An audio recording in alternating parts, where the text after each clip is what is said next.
have read the entire Bridgerton series, and I read it in prep for season 3 to come out, so I didn't read it in time for that. But I did read through the 4th book before the season came out, which is Colin and Penelope's book. So to be fair, I was prepped for that. But I didn't read the entire series before then just because we'll get into it. But I was not really a fan of some of the later books, so that is why it took me a little bit longer than expected for that, and I was kind of procrastinating on that. But we are going to be tier ranking all the books now that I have finished all of the books.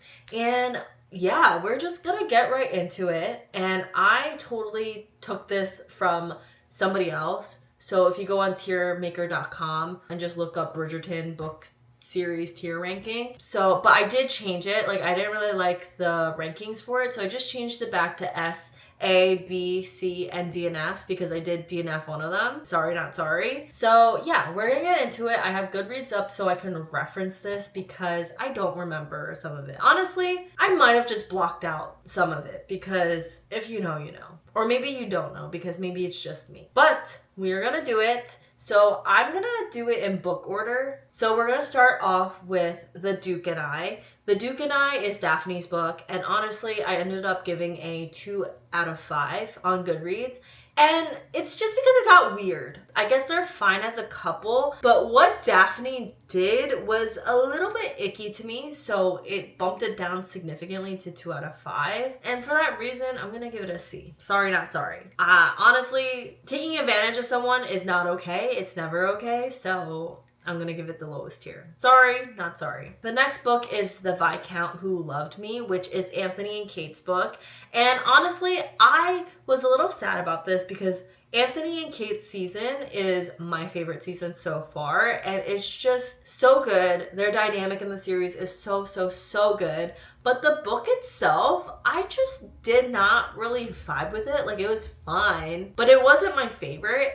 And I think also too, because they changed a couple things. And one of the things that they changed is that Kate and Anthony ended up getting married not because they ended up, like, they realized that they liked each other, but it was because they were caught because Anthony was trying to make sure she was okay from a bee sting. They were caught, and in order to avoid scandal, they were forced to get married. And so Kate never really knew whether or not Anthony really liked her. I mean, eventually she does, but in the beginning it was more like a forced marriage because of the circumstances, and I didn't really like that. So for that reason, I'm gonna give it a B. But honestly, it's a lower tier B if I'm being very, very honest with you. So there's that. It's unfortunate, but it is what it is. That's how the cookie crumbles. The next one is An Offer from a Gentleman. So this is Benedict's book. Am I sad that Benedict is not getting his season right now for season 3? A little bit, but it's okay. We're setting up for Sophie, hopefully. But with everything going on in season 3, part 1 at least, I'm a little annoyed that they're doing that plot line right now, but whatever. As long as we get Sophie. I really like this book. I ended up giving a 3 out of 5. It kind of fell through a little bit, but it wasn't bad. I think it's one of my more favorite books out of all the books that were in this series. So for that reason, I'm going to do an A because it was a Cinderella retelling, kind of. There were so many tropes in there that I liked and I enjoyed. So I'm going to give it an A. A solid A. That's all I'm going to say about that because I don't want to spoil too much about it. Alright, next book is Romancing Mr. Bridgerton, which is Colin and Penelope's book. And I ended up giving it a 3 out of 5.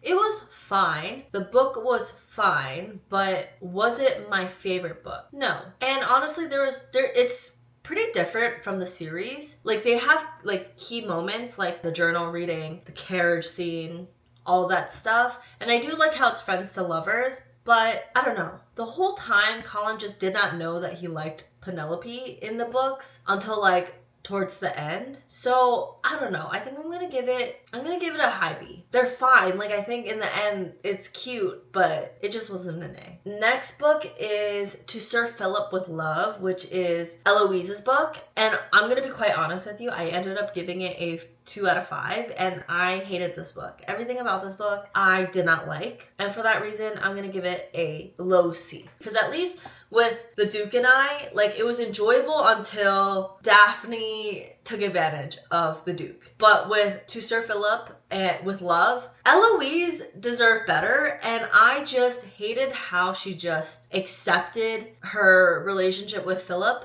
And Philip is not a great father. He's just not it. Nothing about that man is redeemable and is not fit for Eloise. And I really hate that that's who she ended up with. I don't know. I think they had a great opportunity to have Eloise maybe explore, like, if she was asexual or if she was queer, because that could be like a really great reason on why she feels like the spinster life is for her. I understand that's historical fiction, so you kind of want them to all have happy endings, but at the end of it though, it just wasn't a good story. It wasn't a cute, compelling story at all. So for that reason, it's gonna stay in C, the bottom of C, and I did not like it. Sorry, not sorry if you like this book, but that's just what I feel about it. Next book is When He Was Wicked, which is Francesca's book, and I ended up giving it a 4 out of 5 stars.